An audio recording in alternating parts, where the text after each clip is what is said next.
Welcome to the Rooney Report. Today we have with us former Representative Dennis Smith. Dennis, thanks so much for being with us. Great to be here. So Dennis, you're running for Attorney General, and one of the first questions is, it's a lot of work, a lot of time, a lot of effort, money. Why are you running? Yeah, I'm running because we've lost trust in our society. We've lost trust with our institutions, with our government, and really with each other. And I feel like I'm uniquely qualified to restore that trust and help our society become functioning again. Good. And what are some of the top issues that you're concerned about? Our Attorney General today, what would you do differently? Crime is the top of everyone's mind, and we're not doing a very good job in handling crime. And I really look at handling the crime in really three different areas. We need to support our police. We need more police. They need to be supportive. I've been talking to police throughout the state, and they don't feel supported. We have them doing things that are not helpful for their job, and they need to have support because the rising crime is something that just can't continue. Also, we need to unclog our judicial system. COVID has there's a plethora of cases in our court system, and the criminals are just not being prosecuted. The majority of the crime going on right now is being done by people who should be behind bars. And the third thing is working with the county attorneys. Our government is best served when it's done at a local level, and our county attorneys are best equipped to be prosecuting these cases, and they need to be given the support that they deserve, and they're not getting that right now. So let's start out with crime, as you said, and then the judicial, and then the county attorneys. So as Attorney General, how are you going to be able to make things better in that? Yeah, so one thing is just simply supporting the police, letting them know that the elected officials have their back and that we are all in this together. And then also it's helping them advocate for more funding. The defunding the police movement that's going on is counterproductive. And this isn't a Republican-Democrat issue. This is a Minnesota issue. And everybody but the far left is behind that. And our current Attorney General is on that side. He wants to defund the police. He wants to redefine what our police force is. And we just can't simply let that happen. Yeah, it's a concern. I read recently in Detroit, 9 out of 10 people want more police or better protection, and a lot of cities are really suffering with crime. It's gotten out of control. Right. People think crime is just isolated to Minneapolis, and that's not the case. It's happening in every suburb, and I've been traveling the state, and it's happening in every city in our state. I was in St. Cloud a few weeks ago, a meeting with the police department, and they talked about how they don't bring some criminals in because there isn't any room to put them, because they're not being moved through the system. So, and all the crime also is, most of it is dealing with drugs and mental health. And we need to do a better job in caring for each of our citizens because every voice in Minnesota matters.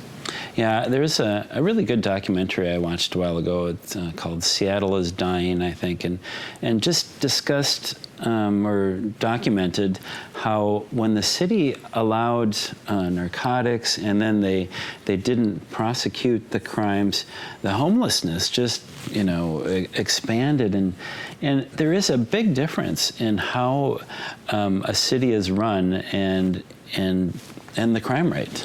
Right. Yeah, there really is. It all adds up. And we need to move to policies that are going to really be protective of the people that need help, but then also make sure the criminals are behind bars so our streets are safe again. It's happening everywhere. My son is a rising junior at the University of Minnesota, and a few weeks ago on a Friday night, he was locked in the bar. They sealed the doors because there was gang shooting outside the bar. This is in Dinkytown, where our kids go to school, and we want them to think that they're safe. And they were secluded for 45 minutes, and then the bar closed and said everyone go home because there wasn't one shooting, there was 5. There was 5 shootings. So the gangs are getting very sophisticated. They know that the police are limited in where they can be. When the police are downtown when there's a Twins game, they go to a different part of the city. They block off their roads. They have drag racing. A rival gang shows up and shooting starts. I've seen that, yeah. I had a gun put to my head when I served at the Capitol. When I served at the Capitol, I had a gun put to my head. I was mugged in 2017. So crime has been out there for a long time, and we're seeing right now every day in the paper and in all of our communities the failed policies of these people who want to defund the police and don't respect the police departments. Yeah, a lot of it, really boils down to the rule of law. When you have a city like Minneapolis that no longer prosecutes certain crimes, of course, if you're a criminal and you're not going to be prosecuted, or you're just going to be let out right away, it emboldens them, right? Oh, it does. And that's really where the Attorney General role is critically important. So a big part of the Attorney General role is to support all the county attorneys and to give them the resources and the help they need. And also it's to help remind them that they're not lawmakers. They don't get to make the rules. The Attorney General and the county attorneys, we prosecute the laws based on the laws that are currently in place. If you don't like a law, change the law. Exactly. Yeah. Write your state senator, write your representative. The current Attorney General was in Congress and he could make laws there. Now is not the time for him to be making laws. Now Correct. He needs to execute and implement them, and that's just not being done. We can't have people not without the authority to decide which laws are going to enforce and which ones they're not. That is the beginning of anarchy, and that has to stop. And that will stop when I'm Attorney General. The Attorney General is one of the most important positions in our government. The Attorney General can have our state become involved in a lawsuit. And for me, the most egregious thing that our current Attorney General did is he had our state involved in a case against the Little Sisters of the Poor. And I don't understand. I called his office, and they think they need to follow the affordable health care, but there was still an exception and they still fought it. And to use our tax dollars to go after some nuns that all they want to do is help the poor elderly, no matter who they are, as best they can, and to literally try to find them, all these millions of dollars, when you add them all up for the violations, and to go after them is, to me, like,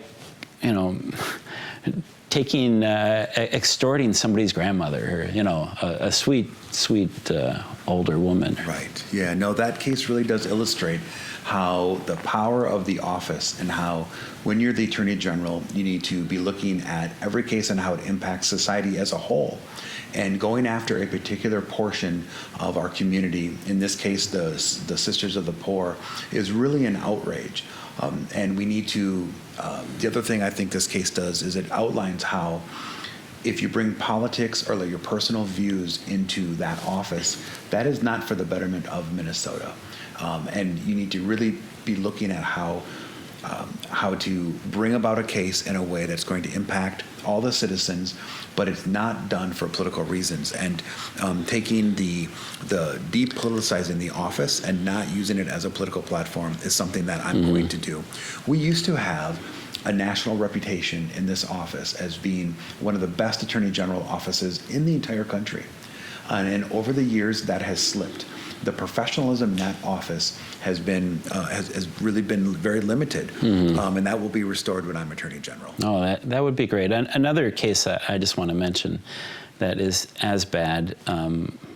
I don't know if it could be worse than picking on the Little Sisters of the Poor, but back in the early 90s, there's a case called Doe versus Gomez. And some friends of mine who are pro-life attorneys, one in particular did a lot of research, and he found out that in this Doe versus Gomez case, the Attorney General at the time was involved, but there were no known plaintiffs, no discovery in the case. So it's an example of politics, and it went to our state Supreme Court, and they said that even though it's not in our Constitution, that if you pay for childbirth, then you have to pay for abortions. And again, it's just like it was not done properly. Any other, I don't think anybody could name another Supreme Court case where there were no plaintiffs, no discovery. That is a good example of an outrageous case about how our court system tries to legislate and make rules. They need to interpret the Constitution, not add to it. That is not their role. Right. And having these types of cases where they have that latitude simply just cannot happen, and it won't happen when I'm Attorney General. Yeah. We have 3 branches of government, and everyone needs to stay in their lane and do their job. And any sort of law changes need to be coming from the legislature and should not be coming from the judicial or the executive. Right. Another slightly different topic, and you and I have talked about this a little bit, and that is some of these big tech companies and communications, and if I remember right, you said either they're in the news business or they're in the social media, but they have such a dominant role in our society. A guy that I interviewed years ago, Steve Mosher, he wrote about the virus, and Facebook banned him until there was, because he said early on, this came from China and from a lab, and he was banned, so they were censoring him, and then they just reposted it in April of earlier this year, 2021. But what can an Attorney General do to kind of, as you said, either they're in the news business or they're in the social media? So part of the job of being an Attorney General is to protect all the citizens in the state. And as Attorney General, I will protect Minnesotans from Facebook and other technology companies where they want to have it both ways. They want to be a marketplace of ideas or product, and then also they want to be able to act like a news media outlet.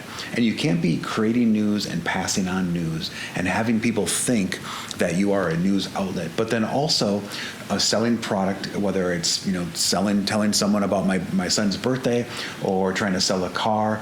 You need to really pick a path, because people think they're a news outlet, and then they restrict free speech, which is technically legal because they are a private company and you sign up for them. But people there's really a fraud been perpetrated on them because they think that they are a company or an outlet where free speech reigns. And that's just not the case. So they need to pick a path. And as Attorney General, I will work with them and work with the other technology companies and having them be appropriately representing what they do for our state, what they can do for the consumers, so people aren't tricked and no voice is silenced, because that just won't be allowed. Yeah, that's great. We talked about some of the differences that you have compared to our current Attorney General. What are some other notable differences in how you would serve as Attorney General versus our current Attorney General? Yeah, and I think it starts about how I was raised. My father was a milkman, and I spent countless hours, countless days with my father in the milk truck, and we were delivering milk door to door to his customers. Inside the door, in the refrigerator, he had keys to most of his customers' home. And I learned then about how when we trust each other, that we're better as a community. And right now, we have lost trust. We don't trust the Attorney General's office. We don't trust the judicial system. We had a famous case this past year where there was a trial, and the Attorney General fought to have cameras in the trial, which is a current rule that cameras can be brought into the courtroom if the judge allows it, if they see a good for it. Transparency is needed. I will bring the transparency to the office that is going to allow people to help restore that trust and not try to hide a case because you think you might lose. On 60 Minutes, the Attorney General said he didn't want cameras there because he thought that because if they lose, he doesn't want it recorded, doesn't want the cameras there. So how can you trust a system when you're not really sure where they're coming or what rules they're following, what their agenda is? There won't be an agenda. It'll be following the Minnesota laws when I'm Attorney General, and I'll represent every Minnesotan. Everybody matters. And your background fits well for this position. You served as a state representative, and you're an attorney, a passion for taking on this role. Right. Yes. Yeah. Thanks for mentioning that. I served 2 terms in the Minnesota House of Representatives, and I was known as a bridge builder by building coalitions and having laws passed. And I passed. I had a record number of bills that I chief authored that Governor Dayton signed. Governor Dayton, he signed legislation that you would have never thought he would have signed. But when you build a coalition and you work together, then you can get a lot done. And that's something we've lost in our state. We have a state where we've traditionally are very split on our politics. Our congressional seats are 4 and 4 on each side. Right. The state House of Representatives flips back and forth. The state Senate flips back and forth. In the 1990s, we used to have one of the most liberal U.S. senators and also one of the most conservative U.S. senators at the same time. We used to have in the 4 executive offices, we used to have a split.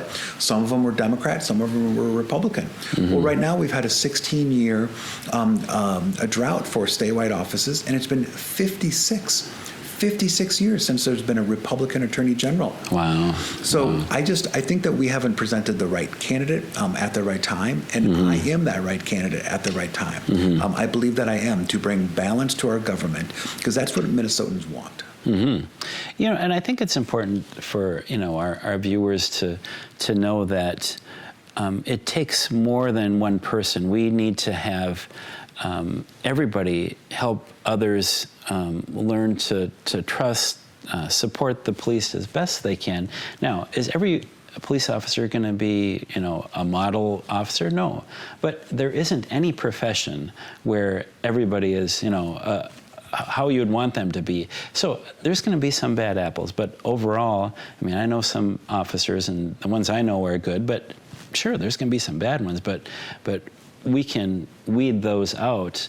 But to have, you know, no police, I mean, social workers do a good job, but if somebody has a gun, do you want a social worker to, you know, respond? Right, exactly. There's bad actors in every profession. Correct. You pick a profession, there's going to be people who don't follow the rules, who aren't very good, who should be in a different profession. And so we cannot let a couple of cases that try to cast a shadow over the vast majority of the police officers that do an outstanding job and literally put their life on the line every time they go to work. And we just simply need to support them, because we need police in our in our society to be functioning correctly. And with the criminals, if they're not punished and there aren't consequences for action, then they will continue to repeat those actions. You know, it's similar to raising children. I'm blessed with 2 lovely children, and anyone who has children knows that when your child does something wrong, you need to correct that behavior. Correct, yeah. Because if you don't correct that behavior, have some sort of accountability for their actions, they'll never grow up. Exactly. They'll never grow up, and they'll continue to do it. And with the court system being all clogged up right now because of COVID-19, we're having too many people on the streets that should be behind bars.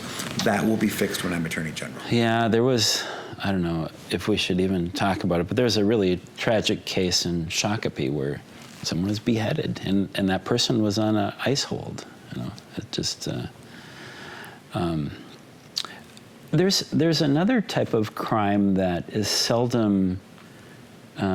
It's not really tangible, but it's cybersecurity, right? You have these people that come in and they hold companies hostage because they get their data. And what can an attorney general do to get involved or help, you know, make that better? So it seems like every week this is in the paper that another company is being held hostage, and often you don't read about it because the excitement of it is no longer there for the news outlets, so they don't really report it. But a company is being held hostage all the time right now, and it might not be a company you're aware of, and these are common day criminals. This is really the new mafia. They're using technology to beat us. But sometimes they are household names. And about a month and a half ago, there was a gas company There's all the gas stations in the South had lines. They had wait lines because they didn't have enough gas because the transport system. Yeah, I remember used for that. the fuel. Yeah. Right. So that how it can manifest itself, or it can impact us on a daily basis. I mean, we haven't had gas lines since Jimmy Carter was president, and this is simply because the county or because the attorney generals are not doing their job to prosecute and hold these criminals responsible for this. And that will stop when I'm attorney general. I will prosecute cybersecurity crimes. Yeah, no, that's great. I think about crimes like that, and then last year I wrote a letter to the editor about some of these small restaurants. Like this one restaurant was fined, I don't know, hundreds or thousands of dollars, and they had masks, but they weren't the right types of masks. And I thought, this is not what our attorney general should be involved with. And it's really harassment of a small business owner when there's bigger, much bigger problems. Right. Yeah, we saw during COVID the power that government can have over us, and that it was a very scary thing to encounter. The executive council, the executive committee that the governor has, a sleepy part of our state government that a lot of people didn't really realize existed, but that group was making decisions and advising the governor under the emergency powers, and we saw how the government was picking winners and losers. That simply cannot happen.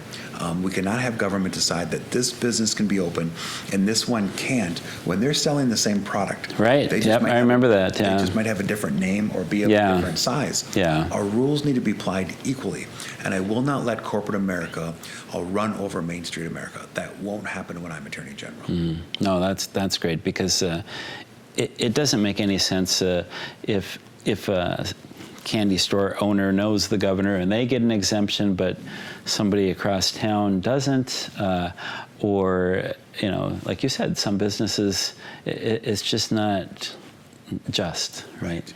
Yeah. We really saw there's so many examples where businesses were closed and they shouldn't have been, and then it seems very selective.